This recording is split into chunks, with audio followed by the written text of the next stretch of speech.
Before we get into the remarks from our county executive, want to acknowledge, what am I picking it up? Okay, so that wasn't good enough. It's coming out the seat. All right.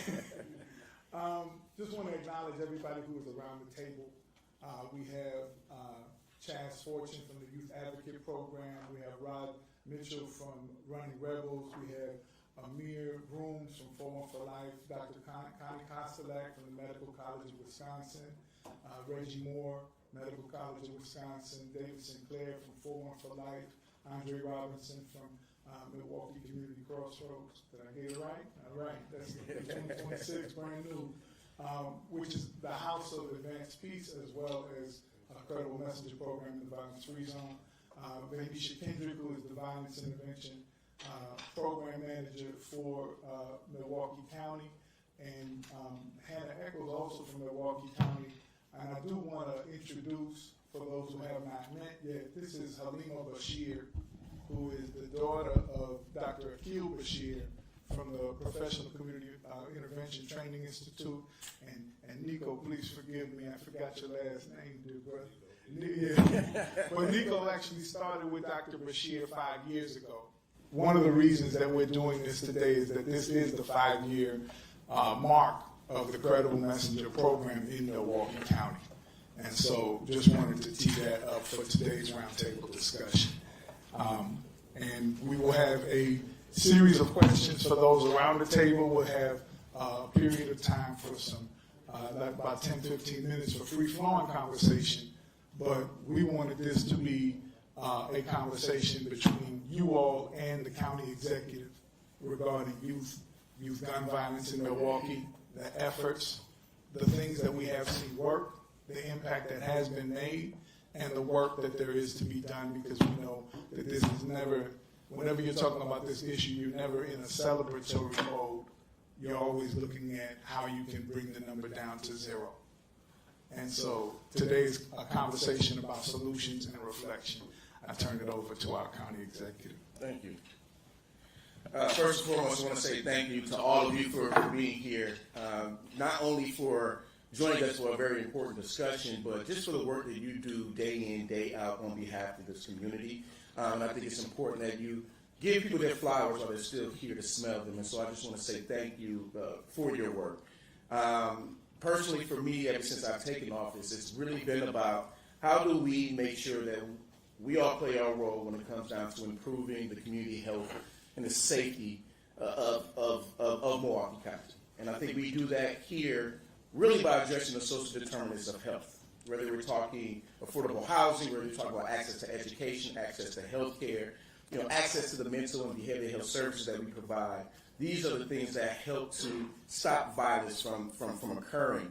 And I'm really proud that many of the partners who are in this room and beyond have been working with us diligently but intentionally to make sure that we are reaching our goal of becoming the healthiest county in the state of Wisconsin by achieving equity in all measurable areas.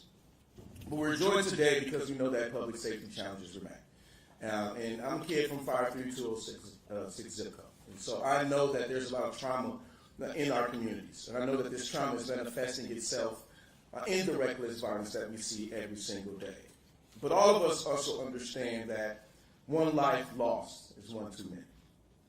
And so, having been born and raised, it's not just seeing how trauma has manifested, but I think all of us around this table can also understand that we have to focus on healing, right? And healing this community is going to be key if we're going to address the generational trauma that we see manifesting in our young people, but also even with our older adults, and how that continues to be passed down.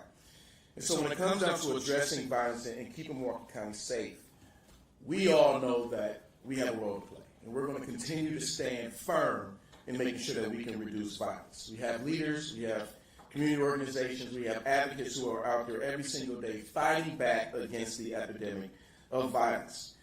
And working directly with many organizations, including our Milwaukee County Department of Health and Human Services, as we create an approach to community violence utilizing evidence-informed decisions to help reduce violence that is tailored towards community-centered initiatives.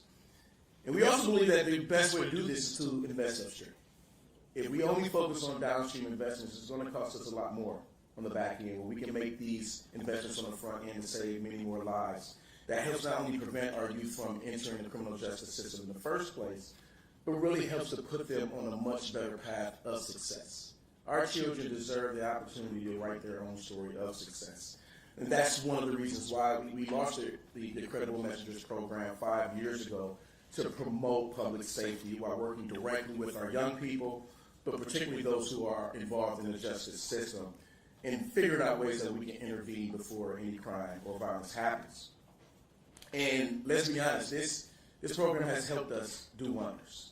Vast majority of the young people who've been through this program have not come back through our doors. And you compare this to the amount of money that what we have put into Credible Messengers, compare that to how much it costs for us to send a young person to Lincoln Hills. We can do a lot more here locally, making sure that we continue to expand and invest in programs like the ones that you all are putting on, including the Credible Messengers program. And so we're going to continue to build upon this progress. We're going to evolve these initiatives through the addition of a team that's going to focus on young women. We're going to have a housing navigator for our young people and families who are in crisis. We also have our Milwaukee County trauma response team, which provides that mental health support, the crisis response team, and the ability to accept referrals to that program from the community.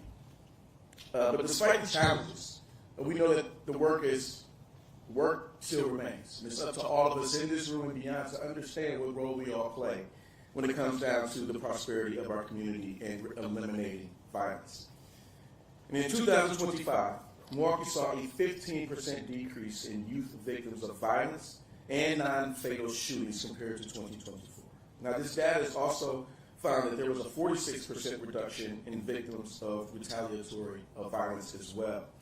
And it is because of not only our Department of Health and Human Services, but the folks who are in this room, 414 Life, Running Rebels, Youth Advocates Program, the Medical College of Wisconsin, West Care, Wisconsin, and even more who are doing this life-saving work every single day, and quite frankly, at times, putting yourselves in harm's way to help us eliminate these disparities. And so I just want to say thank you again for joining me today to be a part of this discussion, not only to talk about the challenges, but how do we identify the solutions moving forward. You all are the trusted messengers. You are the individuals that people trust in this community who can mediate a lot of the conflicts that we see, but you are the ones who are working with young people who are also seeing the crossroads that they're facing with. And so I'm grateful for the work that you're doing. Thank you for joining us. And so with that, I just want to pass it over to our Department of Health and Human Services, Deputy Director David Muhammad. I know that we can continue to talk on and on for hours about what we're seeing. But I think what's important is that we focus on the solutions. And I think that while everybody always likes to point out the problems in the world, there's a lot of good also happening. And so let's make sure that we communicate that, but more importantly, continue to recruit more young people, more mentors, our entire community, to be involved in this life-saving work, because it's going to take all of us. So with that, absolutely, Deputy Muhammad. Okay. So we're going to start like this. I'll go from our right and ask each person, you're going to have to pick the mic up, to introduce themselves and describe their journey in how they came to this work and the work that you do as a credible messenger. How y'all doing today? I'll start. Chaz Fortune.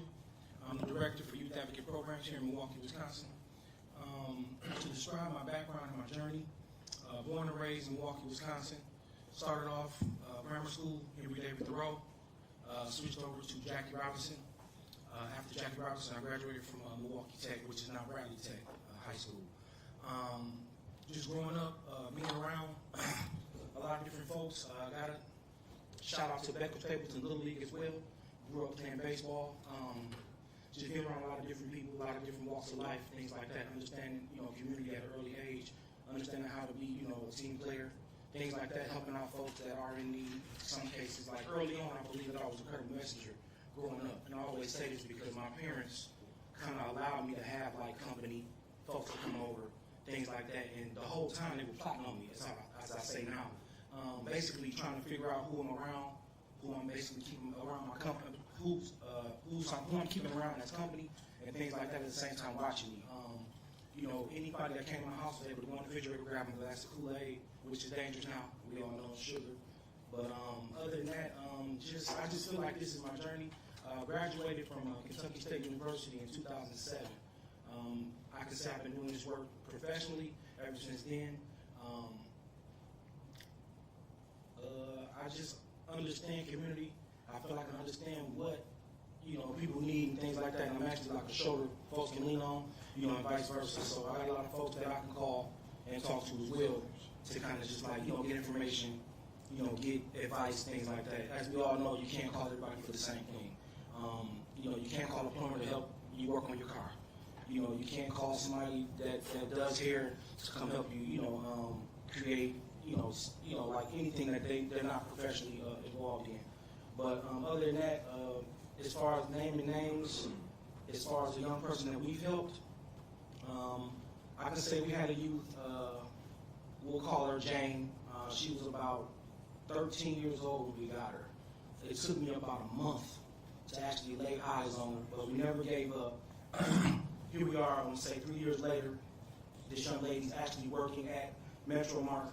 She started off working at Metro Mark over in Brookfield, and now she's working over the one here over off State Street.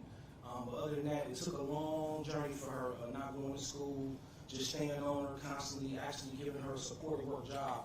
And that's something that Youth Advocate Program specializes in.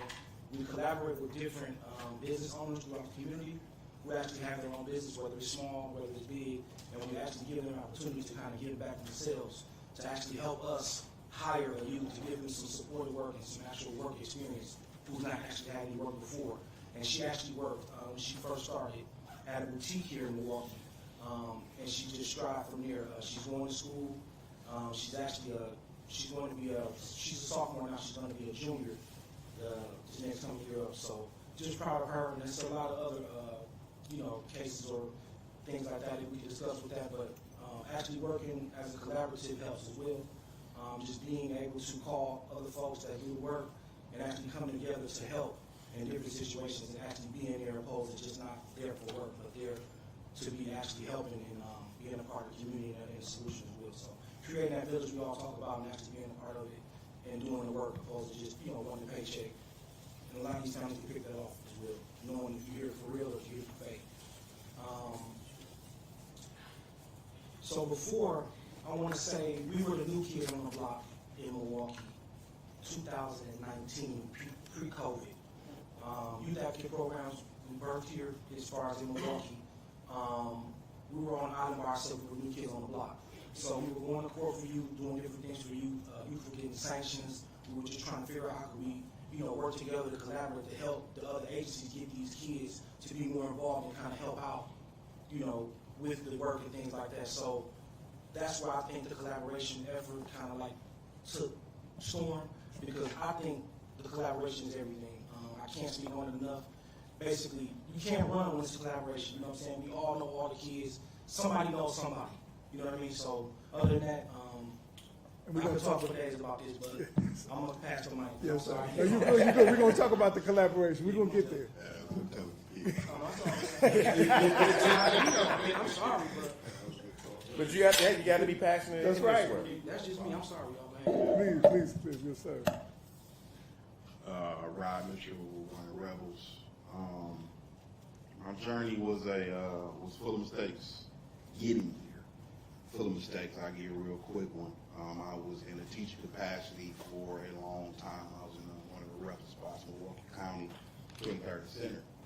A young man who we knew, if you knew him and you did the work and checked temperatures and you was watching this young man, you really wouldn't bust a break. You all knew him. He just did a lot of talking, but he was full of a lot of energy. Cat got into it with another young man, and some words got exchanged. No fists, none of that. Just a lot of words, a lot of harsh words. One of his statements was, and we all know it, I'll air this out. And boy, did they take that serious. Police were called. They called his parents. They cuffed him in front of. They waited till about 3 o'clock, cuffed him in front of everybody so everybody could see it, make an example out of him. And drove around the corner. They didn't take him to jail, they drove around the corner. So they, to a certain extent, knew how serious it was, but also knew it wasn't a real big thing. I always thought back on that situation, like if somebody would have just had a conversation with this cat and or explained to administration what being aired out mean. He didn't mean he was going to shoot up the school. He didn't mean he was going to blow the school up. They tried to get this man terrorist threat charge right there on the spot. But he was expelled from school. He lived right behind the school. And, when you got the neighborhood school, that's kind of your life. So we took a piece of that young man's life away. He became one of the bigger drug dealers in the area. Later on committed homicide. Later on committed suicide. And I always feel bad about that situation, and we intervened in a different way. And that word intervene is kind of what brought me to this work.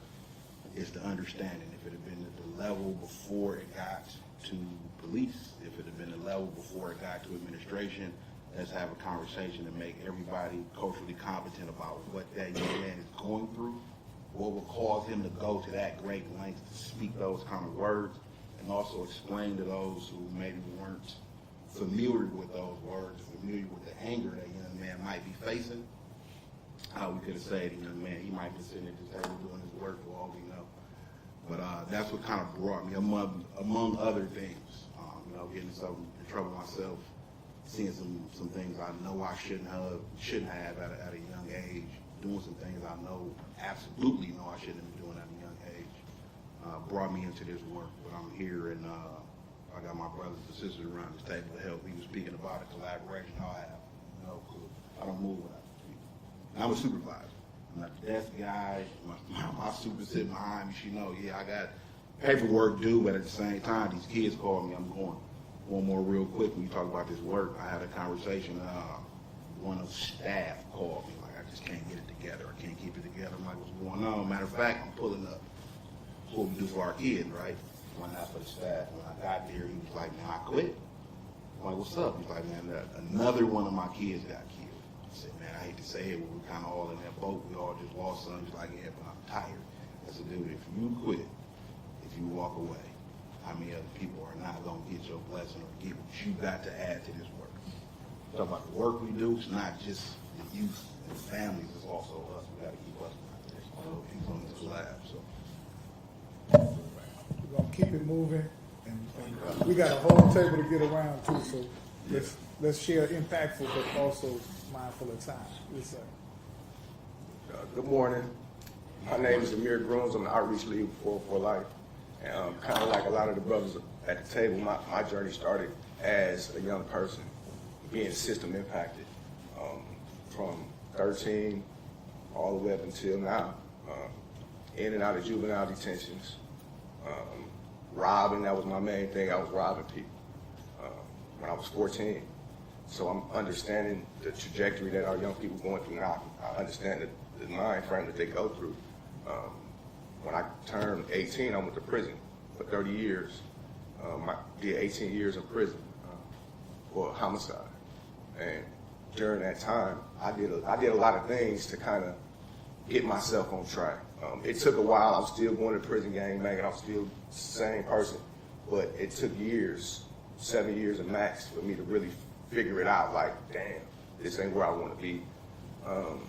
And I started taking programs, hospitality license certificate programs, restorative justice circles. I was in one of the first restorative justice circles in the prison system in Green Bay Correctional Institution. It was a max prison system. And I went through this restorative justice circle, and it had a different impact on me because I'm understanding what ripple effect was. I'm understanding how to talk and how to understand other people's pain and frustration at the same time without responding, because theirs is the same as mine.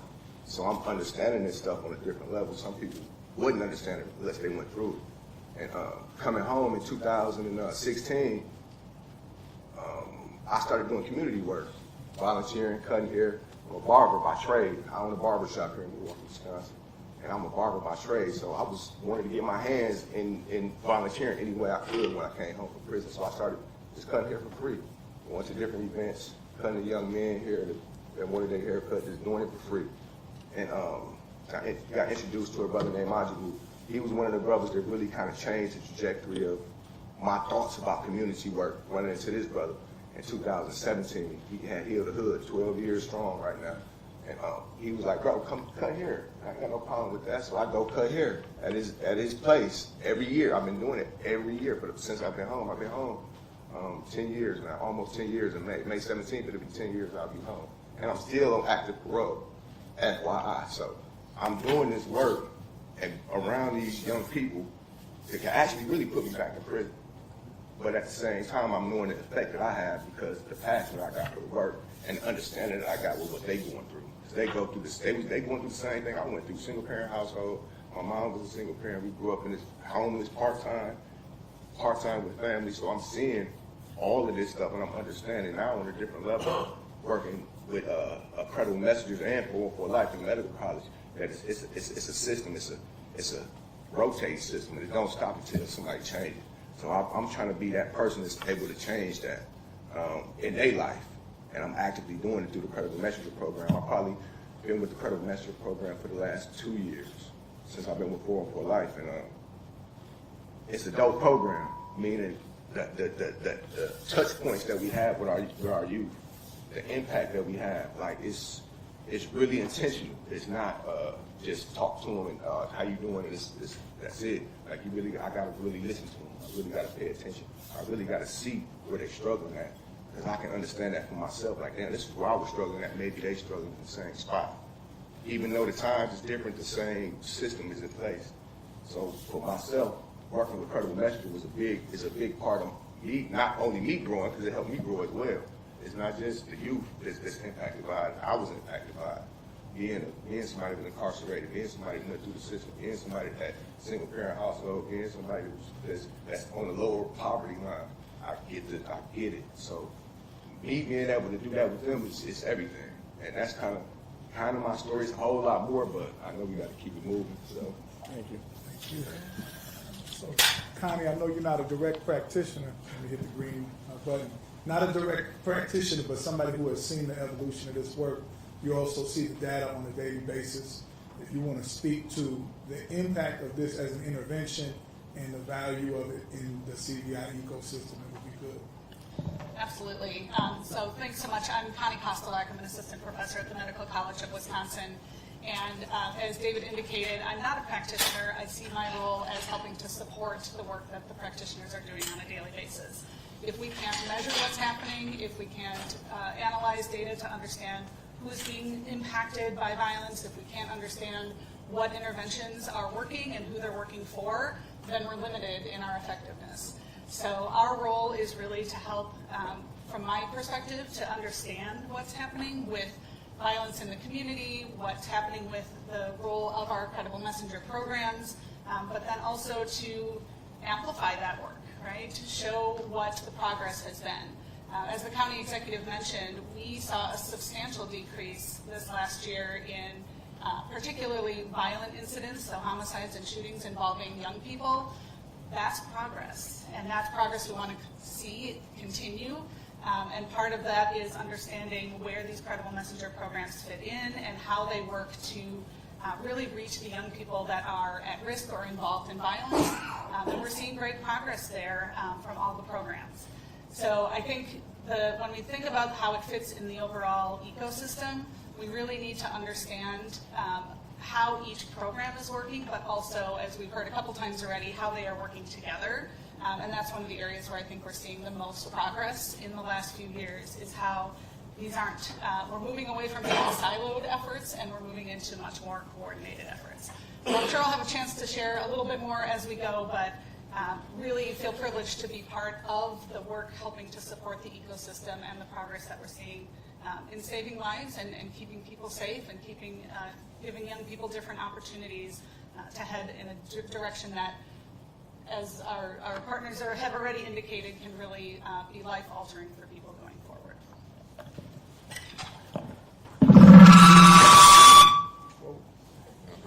Whose mic was that? All right, so we'll use this one. Do you want me to answer the original question? I'll go with that one.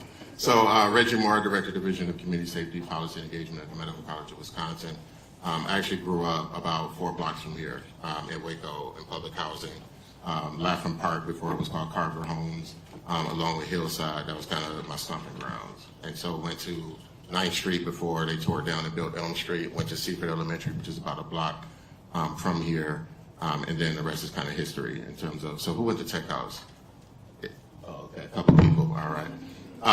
So as long as is there any King people here? All right. So I just, in terms of my journey to this work, I would just have to say, you know, my parents moved to Milwaukee from the south side of Chicago 4 months before I was born. And the way that particularly we lived, our house, even though we didn't have much, was open to everybody in the neighborhood. So those seeds were planted early. In terms of organizing, when the crack epidemic hit our community and hit the city of Milwaukee in the 80s and early 90s, really seeing the impact of that on our community. And people going from being outside and you know, not worrying about what the kids were doing and all, you know, if they were safe or not, to literally people being afraid to come outside and literally watching the community break down. And so going back to what the county executive mentioned earlier around social determinants of health, understanding that there have been generational policies and decisions that have been made that have created the conditions in our community that have put our kids, families, and neighborhoods at risk. And for those of us, you know, who grew up in that era or survived that era, I think we saw the impact of that on our community. And I think we're still seeing the residual impact of that even today. And so, not to belabor, but, you know, I pretty much have dedicated my life to youth development. Mr. Crowley and I met actually when he was in high school, and he joined a youth program called Urban Underground.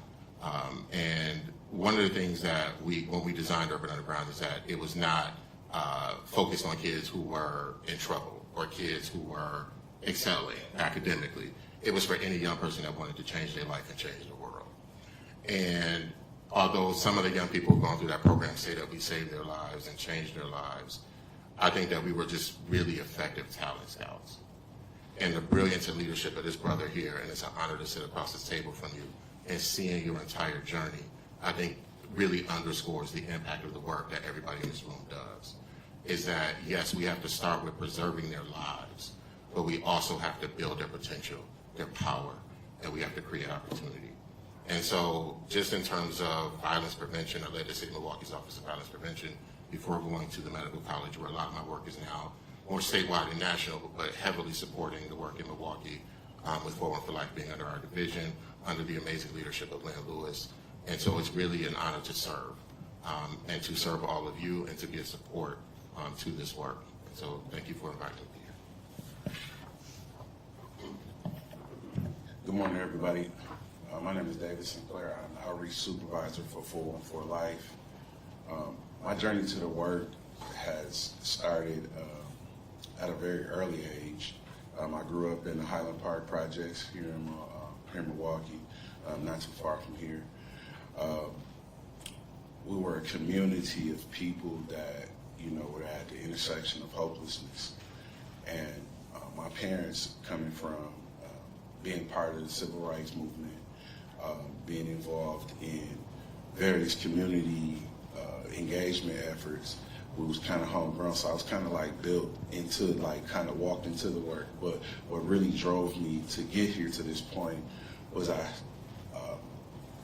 when I was 14, I needed a second job, and I was catching a bus from school, and a lady from the Milwaukee Christian Center saw the way that I was connecting with some of the young people that were in the neighborhood, and she gave me an opportunity to be their summer camp director. And I was like, I'm 14, what I'm doing being a director of a program? But she said, hey, you connecting with the people. So that eventually led my journey to continuously move on. I eventually went to college. I went to graduated from Langston University in Langston, Oklahoma, which is a HBCU. Went to school on a basketball scholarship and an academic scholarship as well. And it was those moments where it was so many young people that were coming from across America that had similar stories that I had.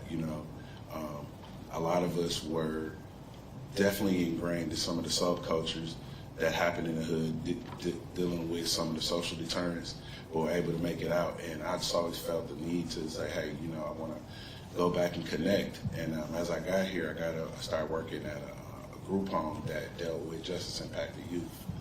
And as I was seeing the lives of these young people, I really started diving into like the transformative work. How do we get you from point A to point B to where you don't recidivize and things like that. So it gave me a philosophy in which I talk with my staff a lot of times about. It's just building relationships, and I was able to build relationships that it kind of made some impact. And so that's kind of what drove me personally to continue in the work, but also just navigate strategic systems. And I had a good understanding about systems and how systems work, and how to put together different programs and things like that that would be effective. And just learning to find the silver lining of where people can find from that place of hopelessness to that place of hope. And that's always been my mission.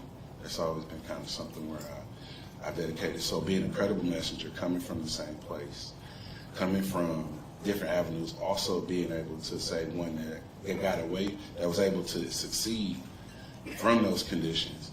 Now I'm able to pour back into it, so that kind of keeps me driving for change as we continue to push this program. Good morning, everyone. My name is Andre Robinson. I'm Director of Violence Prevention Programming at Milwaukee Community Crossroads, formerly Milwaukee Christian Center. Thanks for the shout out. My journey, and excuse me, my voice, I'm losing my voice, but my journey is similar. I mean, I think when you go around this table or in any circle of people who are doing this type of work, you're going to hear the same story, different levels of extremity, but the same story. Grew up selling dope, gang-banging, all based on my credible messengers. Those credible messengers weren't so credible in the right areas, but they were credible in the areas that were attractive to young people at that time. And of course, my mother said, I left home at 16. My mother said, hey, you're going to end up dead or in jail. I said, all right. Well, I'm going to take my chances. Left home, ended up in jail a year and a half later. Not for something I was doing, but for something that some family members was doing that I had understanding and a knowledge of. So I was party to a crime, to armed mass robbery. And there were 6 of those people. I was the first one sentenced. I was 17 years old. They weighed me into adult court, and they gave me 5 years in, 5 years out. Luckily, I had a lot of influence in a lot of circles at that time. I did not have to worry about prison. It was actually fun to me at the time that I went, because it was just an extension of where I came from. And I think about the young people that we work with today.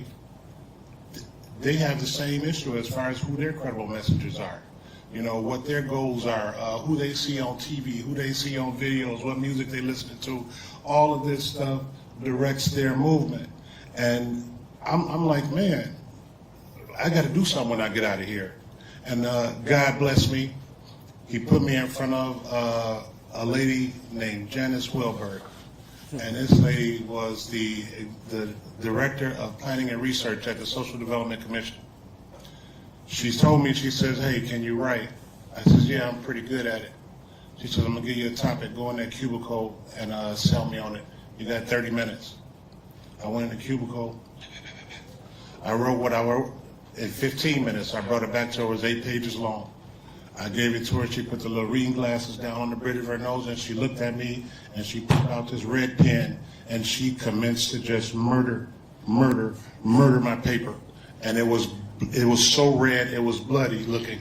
And so she says, take this home, bring it back to me tomorrow. And I said, no, I'm going to go back to the cubicle. I'm going to fix it now, and I'm going to bring it back to you in 30 minutes. I did that, and then she gave me a job as a research assistant at SCC, straight out of prison. And I'm forever grateful to her. She was my mentor. She was the person that showed me that there are things that you can do with your brain that is different from what you were doing with your brain, and it can be rewarding to you. I spent the next 14 years at SCC as a Urban Planner 3, and I moved on from that because somebody that was working in another SCC program says, hey man, we see you down at the youth diversion program all the time talking to these young people. You underestimate your influence with them because they're always talking about you.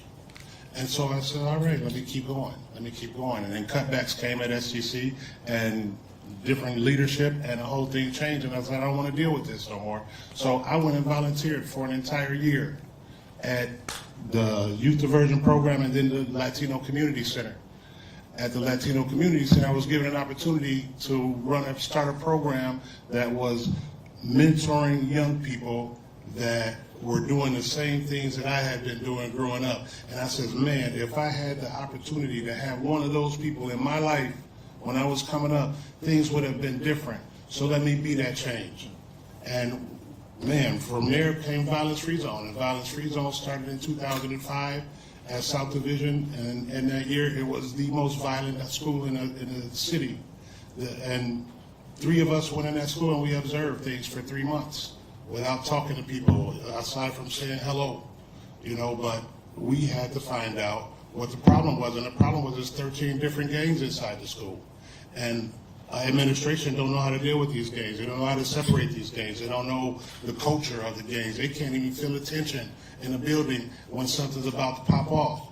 We identified the 13 leaders of those gangs, and then we built bridges between them, administration, school safety, social workers, and teachers. And the very next year, South Division became the safest school in the district. I say all of this to make sure that people understand that although our stories are the same in many parts, we all got something to offer, man. Even when you don't think that you could be that person that could turn that young man or young lady around because they cussing out everybody that walk up to them. Chances are your heart, your experience is what's going to bring them in. You just got to have the courage to take that step. It's all about building relationships with everything. You cannot just build a relationship with a young person. You have to build a relationship with that young person and every entity that touches that young person in order to really help that young person. So, I mean, and just to keep it short, I'm going to be done with this, but from Violence Free Zone came Credible Messengers. Thank you for David for putting that out there to us because it was not on my radar. And like I said, when I hear Credible Messengers, I'm like, it gives me nightmares because I didn't have one. But I'm saying, all right, we're gonna do this Credible Messengers piece. We have very strong Credible Messengers. We have very strong youth advisors in the Violence Free Zone program. One program leads to the other. Relationships are built through that youth advisor calling up Credible Messenger and saying, hey, we got this young person in school all day, but they got to go back to their neighborhood. Come on down here, let me introduce you to them, and then you go in the hood and you help them. That's how it works. Next came Young Professionals Academy, which helped those young people get jobs. Next came Advanced Peace. So with 4 programs underneath this umbrella, and teams, my supervisors of Violence Free Zone have been with me a minimum of 15 years. All right, so when it comes down to them understanding how the program works, them understanding how youth work, them understanding how to build relationships, and then teaching the people behind them to do the same thing, we got that in spades. The best thing about all of this, though, is the collaboration that comes, and I know we're going to get to it, but the collaboration that comes from the people around this table, the people outside from this table that we work with that aren't here, and that's what keeps this thing going. That's what keeps us relevant and credible all at the same time. Before you go, Venetia, definitely since it's come up, as the convener of the table that holds the collaboration, please talk about the work that you do every Friday, pulling folks together when the events happen in the community. Oh, Friday, Thursday, weekends, text threads. The work of holding folks together and holding folks accountable in the spirit of community. Please speak to that. Indeed. Right before I get to that, what I do want to add is I was one of the youth that was impacted personally, just in regards to how things took place for me as a young person. Born and raised on 16th and Center in the North Division neighborhood area, a graduate of North Division High School, and how everyone looked at North as the ooh, you can't send your child to North Division. It's like, no, that was a school that really imparted into the young people at that time. And so the one thing that was different about me, not being justice impacted, but being a young person that suffered quietly. And I was one that battled some things that now I can take a look like, yo, I really dealt with that. I really dealt with that. Now it made me understand why, when I look at a young person and recognize that they're really going through something and they don't want to share. So wearing a mask is real. Even as adults now, some of us sitting at the table are still wearing a mask, and we just don't know how to take that mask off. And so that is something that I dealt with for a long time, from my youth to my young adult years, and leaving Milwaukee, going to Montgomery, Alabama, attending Alabama State University, and I made a decision, I'm not coming back home. So I wasn't coming back.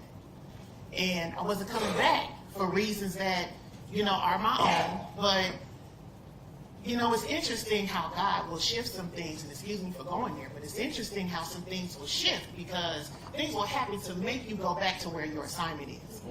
And that's exactly what I had to do. And I had to come back home. I had a daughter, and I realized that my daughter has to be raised in the community that I was raised in. And so when I came back home, and one thing before I even left Milwaukee, before I graduated from high school, there was a teacher that imparted into me, and her name was Sarah Lee Grant. I miss her to life. I miss her.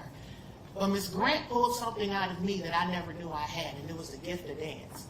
And as old as I am now, that's something I still continue to do, because it's something that I pull from that allows me to have that energy to pour into another young person to see what's in them. And even taking that and imparting something into that youth, and not just into that youth, but even every single individual that's at this table. You never know what someone is experiencing. And so I am honored to be able to be in the role of a program manager for the CVI program, because I get a chance to not just support the youth, not just support the families within this city, but I get a chance to support the organizations that are out here every single day, every single night. I'm talking, to be able to step away from your own home and to answer the call of a young person that's in need, to answer the call of a family that's in need, it speaks volume. So I always tell our credible messenger agencies and our AP agency, thank you for the work that you do, because it takes a lot of heart, it takes a lot of passion, it takes a lot of empathy, and it takes sacrifice to be able to do what you do on a daily basis. To your point, David, in doing the work around the huddle, and not just with the huddle, but just in every single space that I work in with the CVI agencies, every organization is doing somewhat of the same work, but everyone is different. Everyone has a different strategy. Everyone has a different focus. Everyone is gifted in a certain space. And so to know that they are giving tirelessly, sometimes while some of us are sleeping, and I'm having a good dream. I mean, eyes closed, shut, good REM sleep. They are out here in the streets. And how often do we take time to recognize them for the work that they do? So I know it gets hard, it's tiring, it pulls on them, but to see the work that they do, and to see them still get up the next day and continue to do the work that they do without question, because of the love that they have for the young people that they serve. So I'll leave that there.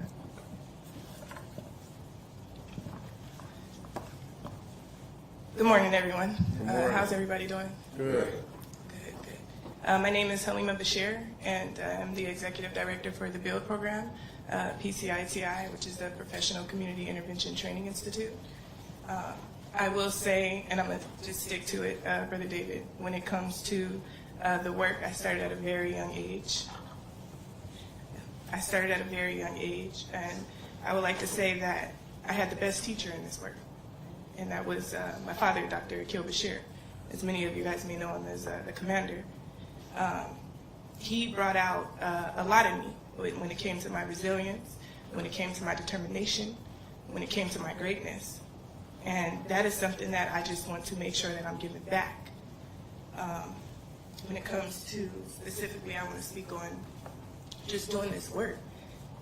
It has to be in you. It's not something that can just be on you. In order for these lives to be saved, and in order for these lives to be impacted, we have to be able to show them and be there and let them know that we are here. Youth involvement is critical. And we cannot continue this work without this generation, next generation. So we have to be here. We have to show them that our involvement and our sacrifice and our dedication in them is going to be something that's going to keep this going. But we're going to do it with protocol. We're going to do it with structure. And we're going to do it with training standards in place. You know, another thing I'll say when it comes to this work is it's not something that we can claim. This work is not ours to claim. Because we don't work for these communities. We serve these communities, as the commander would say. And in here today, everybody in here has their own personal experiences and you know, the traumas and, you know, I mean, I come from a clinical background, I come from a federal background, so there's a lot that I can speak on with that, but I'm not going to go into detail. I'm not going to dwell into that because, you know, we're sticking to the intro. But I personally want to just thank everyone in here today. And I'm honored to be sitting at this table. Brother David, I'm honored to be here. I'm honored to get to know each and every one of you because each and every one of you are a teacher. And I'm learning something from each and every one of you. We're learning from each other. And when it comes to CVI work and PCITI, PCITI is the foundation and standard for CVI. Not just community violence intervention, but community violence interdiction.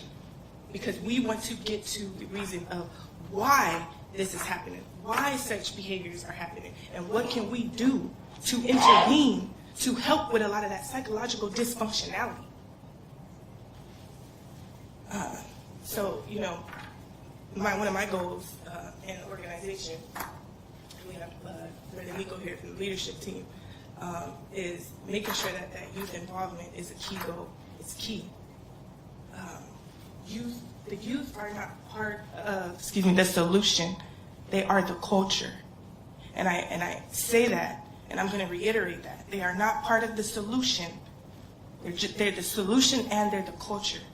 So we have to make sure that we are providing that hope. We are supporting what restoring these communities. We are stopping the bloodshed. And it doesn't stop. It's going to continue. We're going to continue it. And we're going to continue it with having these youth involved. So that's all I got. I'm going to just keep it at the intro. And Brother Nico, if you want to just give a brief introduction and then obviously just speak to, just briefly, the work that you do with Milwaukee, and then we'll close with Hannah and take 2 or 3 questions from the county executive. Yes, sir. In a nutshell, Nico D., out of Los Angeles, Director of Operations for the BUILD program, PCITI. I sat here and I listened, and I resonate with everyone. Being incarcerated at 13, never get to 6 months in my life till I was about 35, free from that system. Was introduced to this work by my mortal enemy, and I would like to say that I'm glad I had strong enemies, because my enemy brought me into this work when I was released from prison because I thought I was going to come to the streets and create havoc like I did before I left. But they didn't know that I was cured once the cuffs went on from the first initial arrest. But it took me 10 years to be able to say that. Some of the reasons I got into this work were selfish. I didn't want any of my kids to follow in the footsteps that I followed in. But I was also selfish because I had to realize that there are other kids that are just in the same boat, dad in the same predicament as I'm in, and are struggling out there. The most things I can say about this work that the impact has had is that it has reduced violence. It has brought solutions, resources, and things that are needed to address any situation. I heard self-care, I heard camaraderie, I heard you need a team. So everything that was said here resonates with me, and I'm here to continue to do the work. Appreciate everyone at the table.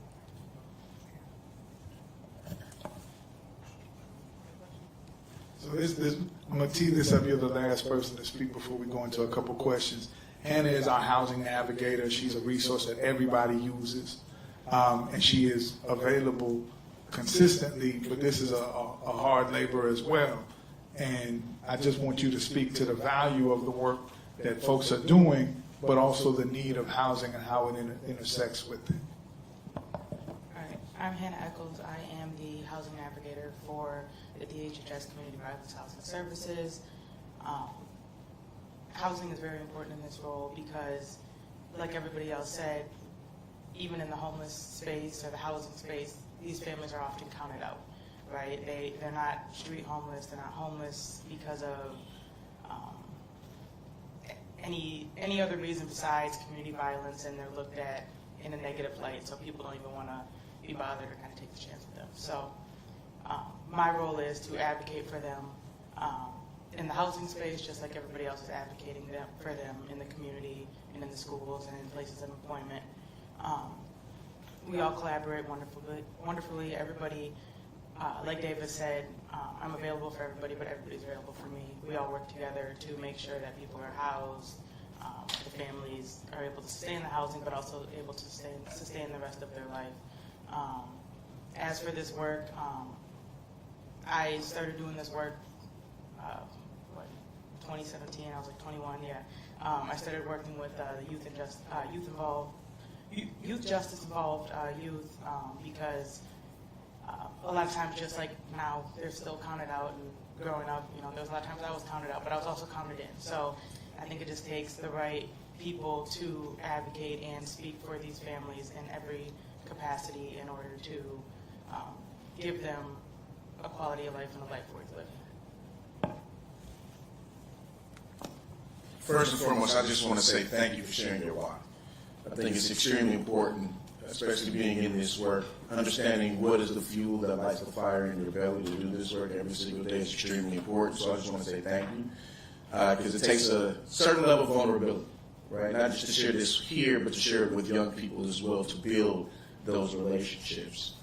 And so, the CVI work, I mean, it's not necessarily new, but Credible Messengers is new for us, how intentional we are. So I guess the question I would have, and this is for anybody, we don't necessarily need to go around the circle, but what did this work look like before Credible Messengers, and what does it look like now? But also, if you can add, what is the biggest challenge Credible Messengers also have?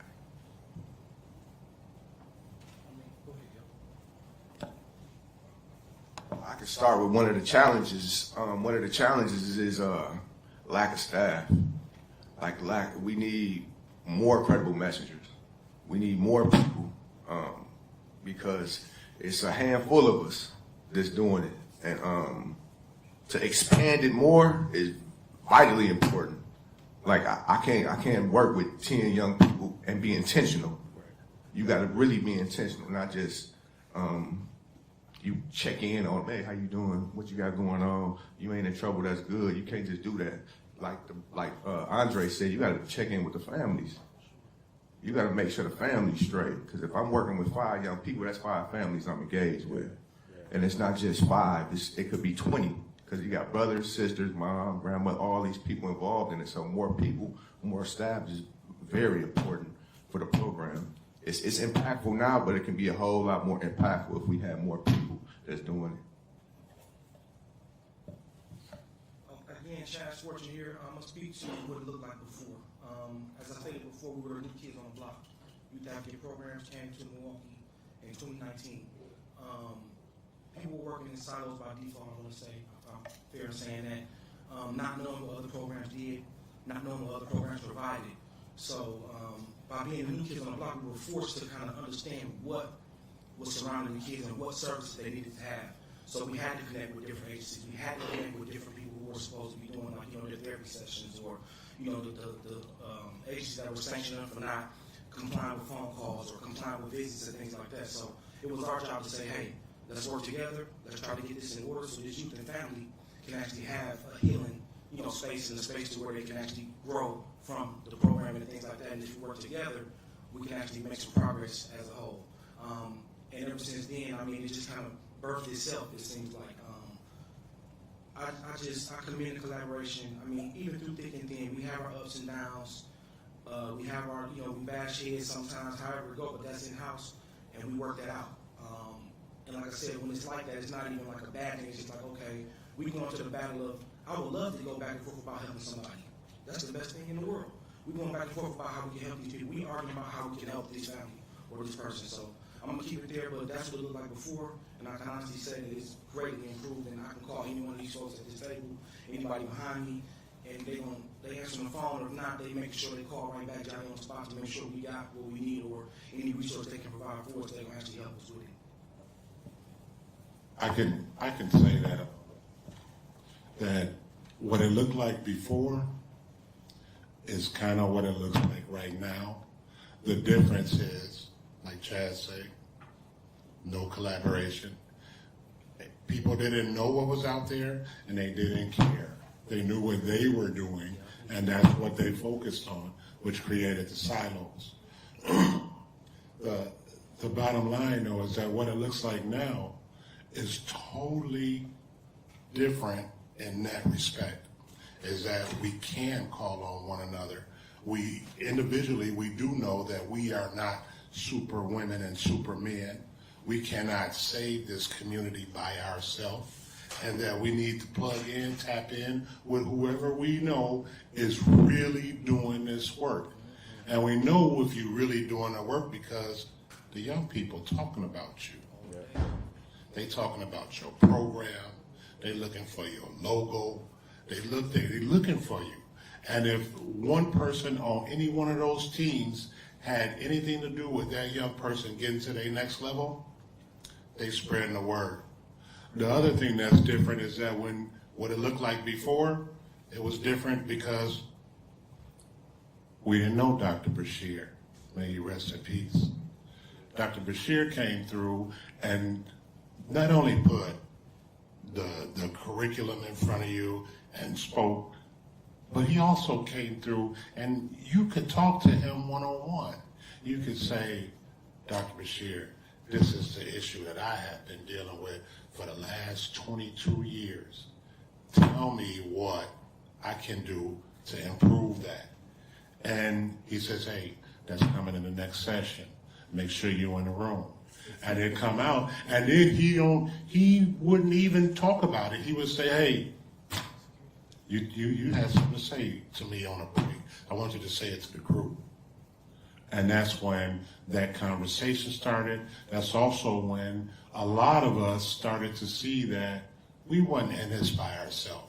Everybody around this table and at those trainings were doing the same things, trying out the same methods, and in some points getting nowhere until they got that training. And that is one of the most, if not the most powerful trainings that I have ever witnessed, because I'm able to see it on my team. I'm able to see how they walk differently. I'm able to see how they starting to talk about SOPs, and I'm like, what's that? What's that? And then I get in front and I get in that training and I hear for myself and I'm like, that's not only for CVI, that should be for life. And so let us start talking about how we incorporate this into the work that we're doing, and then we make it a part of how we walk. And when you make it a part of how you walk, you see progress in a lot of different areas. Real quick, I think coming into the work, seeing where we were at before, I just want to give a big shout out to all of us at the table for Credible Messenger. What Credible Messenger has done was we show what true collaborative looks like across agencies, across communities. And it was from a very organic space. Prior to the Credible Messenger program, we like I said, we all was in different silos. But not necessarily, I think a lot of us, because if you engage in Milwaukee culture, I done ran into Ride 100 times. I ran into Chaz 100 times in different programs, Amir from the neighborhood, and seeing Fabi, and everybody we was able to kind of we didn't know each other, but we kind of, everybody was aware of who was where. But the focus is that we finna do something great when we started. And when we finally got our caseloads, it was like, I need to lean on you because you're doing this. I need to lean on you because you're doing this. I need to lean on you because you know how to navigate this. And the beauty of it was when Dr. Bashir at PCITI came in, they gave us all the language to speak because we didn't all have the language to communicate with each other in a real way to describe what we were doing. And that language allowed us to be able to professionalize how we were able to move with one another, and also to show up in spaces that normally wouldn't accept people with lived experience, and how to communicate what that goal is. And so the biggest piece of it now is that the relationships that we've built is actually driving the impact that we're making. And as long as we continue the relationships, until Amir's point, the challenges that we have is vetting proper people to be able to work with our young people in a way that's impactful, and given the type of training, because you could train people, but if they mentally not ready for what comes along with having to deal with a case like Lemire said, a caseload of 5, but you're dealing with 35 people that may be directly impacted from this one particular case, then we are stretched to our capacity, to our limit as what we can. And sometimes, we have to meet people where we meet ourselves.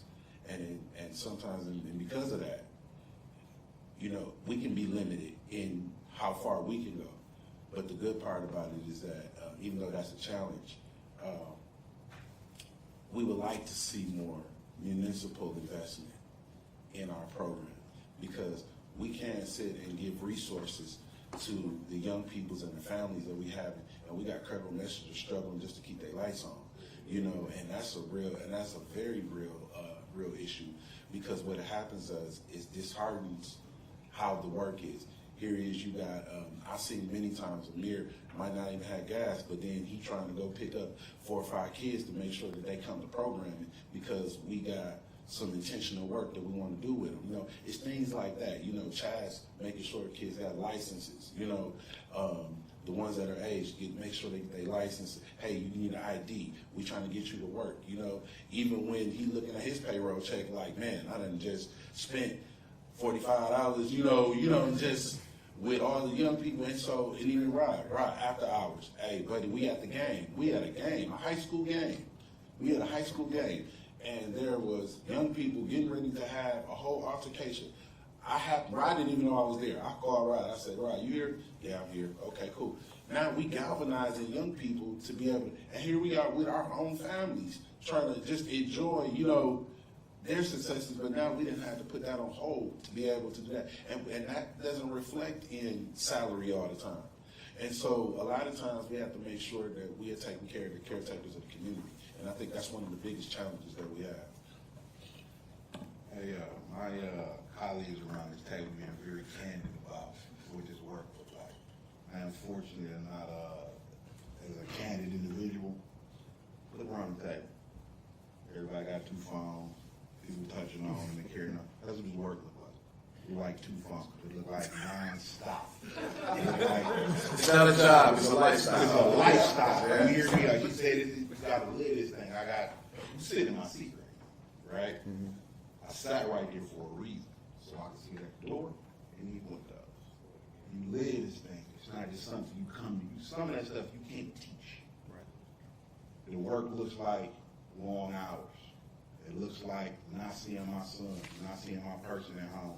It looked like low pay. It looked like a raggedy truck. It looked like tears, sometimes blood on my own. But on the backside of that, it looks like watching a news story of kids getting trampled at Juneteenth by stampedes and horses and carrying on to the following year having 0 incidents. It looks like a collaborative that once wasn't there that is now with people we probably wouldn't have just known PD, but we work across lines now to get the work done. You ask about what the work really looked like, that's what the work looked like. That looked like me running up into places the average person can't get without a gun in the bag, just my name and my face. Hey, yo, what's going on? How y'all doing? And, about this hip. You know how many response to calls that NPD gets that they know is going to end in a shoot, but they got to leave because they got something else to do. That's where you come in at. You come in and help heal that family, help heal what's going on. Like you said, why did that happen? Yeah, it was just an argument when NPD got there. It's going to be a shooting tomorrow. But what happened? Somebody got to circle back, and that's kind of where we come in at. So that's what the work looks like from a very real standpoint. I think we sat in this room, what was that, a month ago? Couldn't finish. I think y'all got out here before we did. We sitting in here, whole back room, got up and bounced. The response started going on. We had a response to a youth that was a school shooting that was murdered blocks away from it. We got up and got and did that. I mean, the conference was cool, and sitting and talking with work. And while we got permission from the people you see, some sitting at the table around us, we need to get up and go because that situation needed us more to have a conversation at the time. So that's what the work looks like, and that's really nutshell, very small, very minute compared to what everybody's situation goes through around the state. It's crazy you saying that. We was in a training next door. We don't go from there. I'm done. Same situation. There was an accident that happened. We had to get up from training. Dr. Bashir was here. We had to get in the protocol instantly. I learned my first valuable lesson. Well, not to say first valuable lesson, but I kind of put the work before everything else. Well, that's nothing. We already discussed that, but it was crazy. But it was crazy that day. That's all I can say. But it was in the midst of actually getting trained up. So, like you said, it's nonstop. Yeah, and I appreciate it because I think, just like we were basically joking, it's not a job. It's a lifestyle because it's not like you get to turn this off, when you're going to the grocery store and going to the barber shop or going wherever you're going because folks need to respond. And so because we're pressed in time, there's two questions that I really want to throw out there because folks are on the front lines every single day. The first question is just being in these roles and being on the front lines. One, what do you recommend that we need to do to serve young people better? But the one thing that we've also that I've been hearing is related to the collaboration and the collective impact that it's made. Can you also speak to the collective impact of addressing young people's, but just community needs in general as well? So what do you feel that young people need? But also, what is the collective impact that you all are bringing to the table when it comes down to reducing violence? We just had one with your boy Jakai. Remember? I'm just saying, like, just knowing the people and the players. You can speak on it if you want. Jakai. Without names. Without names. Without names. Well, they still Without got names. He was just saying about how you like the program. Oh yeah, we had a young brother we was cross working with. He was working with a couple of the organizations, and he was looking for resources from one. He couldn't get in contact with him. He looked for another one. He couldn't get in contact with him. He looked for me. I was able to get in contact with him and say he needed to get to work. He worked at McDonald's. He was like, man, bro, I called all of them, but nobody answered right away. I'm calling you because you give me the work. Ended up getting him to work. I called everybody that he followed up with. It was like, damn, I was just gonna call him. I missed his call. So it's a collaboration in that aspect that we was able to make it work for him. And I believe one of the things they really need, it's love, yo. Like we overthink some of the things that we think that they need, and it's not. It's just being there, being a voice, somebody that's there. I know you probably want something that's more tangible, but it's love is all sometimes what folks need. Yeah, sometimes that's what I'm learning with the Credible Messenger program. Like, it's nothing major that we're doing. We just being there. We just there. We just present. We just listening. We just giving them a place to vent and talk and work out their issues. So it's really more of that that's needed. More spaces for them to do that type of thing is needed. More spaces for them to be productive, for them to be empowered. Like, it's not a lot of empowering youth leadership programs that I'm aware of that's here. You BLMA, you got the Rebels, you got YAP, but leadership is training leaders. Like, say the Urban Underground, organizations like that is actually training these young brothers and sisters up to be leaders and empowering their voice, let them be heard. Because some of them don't even feel heard. They don't even want to talk. If you brought some up here, they probably wouldn't even talk. They'd be so shy, But the ones that's empowered that feel like they got a voice, they're gonna talk to speak. Some of them ain't like that. They need to have a place where they feel empowered to speak and have a voice. Briefly, I want to address both the collective impact, but also a little bit of the previous question in terms of what's different. And I think leadership is what's different. And when I think about that leadership starting with the community, so in 2017, we launched something called the Blueprint for Peace that was informed by people with lived experience, by young people, by community, to define what the priorities of violence prevention should be. And so when you look at credible messages, when you look at Forum for Life, when you hear about FAS and the work that's happening from a collaborative perspective, though that's infrastructure that didn't exist. And so that credit goes to the community and to the people who inform that process. And I would say the silos are a result of philanthropy in the sense that oftentimes organizations are forced to compete with each other because of a scarcity mindset. Not the mindset of the organizations, but the mindset of the people who are actually allocating the funding. And so what's different about Credible Message is that you all incentivize collaboration. And so I think that's important to underscore.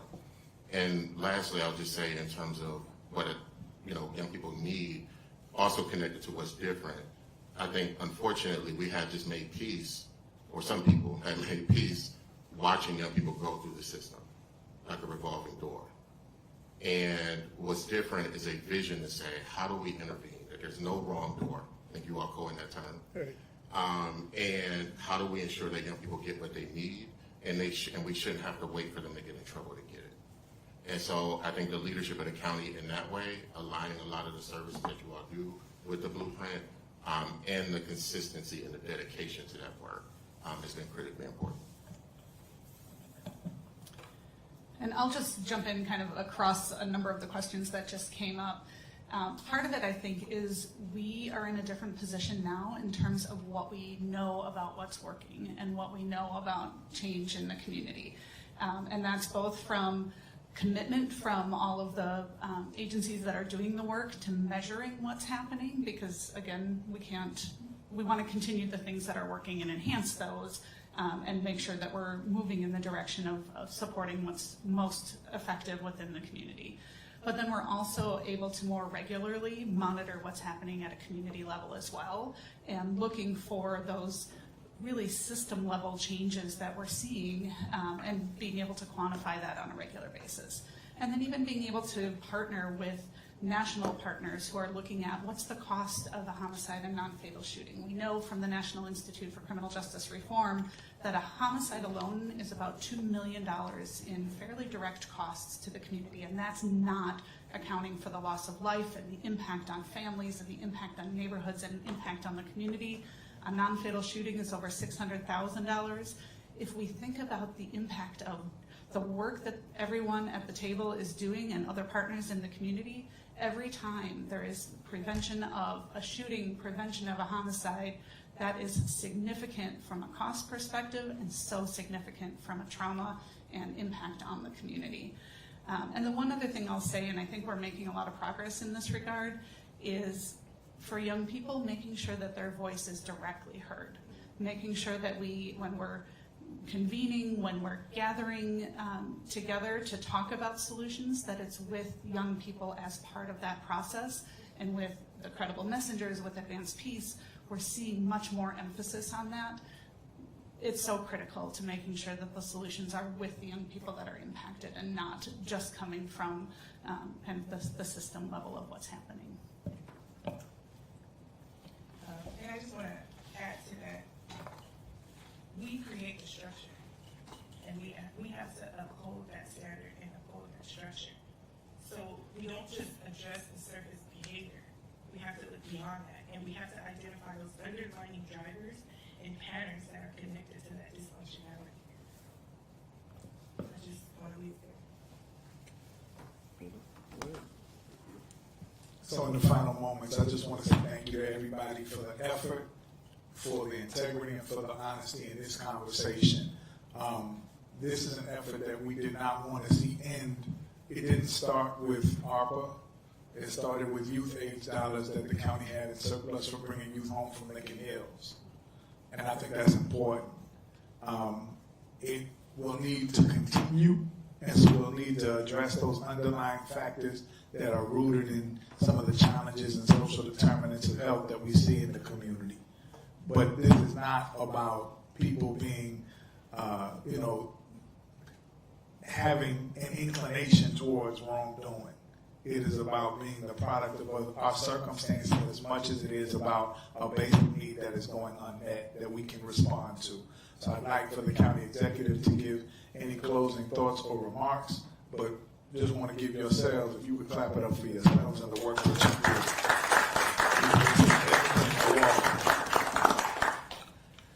I mean, it's incredible that we are able to kind of showcase what we're doing right here within our own backyard. Not enough people understand the CBI work. And I want you all to know that we're going to continue not just advocate, but we're going to continue to use the leverage that we have, this Willie Pulpit, to let folks know that we have community members every day working on the ground that is there to be a support system. And it's making sure that folks understand it's not just those who are directly involved in the system, it's making sure that people never have to see the system in the first place. And this is really about upstream investments. It's really about how do we focus on the root causes of why we're going down these roads in the first place, right? Because once we can start to answer those questions, we can eliminate the cycle of violence, but more importantly, we can eliminate many of the cycles of poverty and trauma, generational trauma that we see manifesting in communities, not just here in Milwaukee, but all across our country. And I want us to continue to build upon the momentum that we have built, because there's no reason why the level of not just the individuals who work in this space, but the level of collaboration that we've created, that we can continue to be a national model showing other communities how to reduce their disparities as well. And so the last thing I want to tell you all is something my father always tells me, and I always tell my staff, particularly my cabinet: take care of yourselves. Please take care of yourself. You can't take care of nobody else until you can take care of yourself first. And it's important that as you go out in the community and you empty your cup every single day in these streets, that you find ways to refill. Whether that's coming back to spaces like this or going to wherever your refuge is, just continue to take care of yourself. And if you need help, call on us. We want to make sure that not only as an organization, but we're wrapping the community around you as well, because it's important that nobody falls through the cracks, especially those who are in this marathon worth of work. So thank you. So that concludes the event, and thank you all for being here. For those members of the press who want any comments from folks who participated, you can take those individually, but we appreciate everything.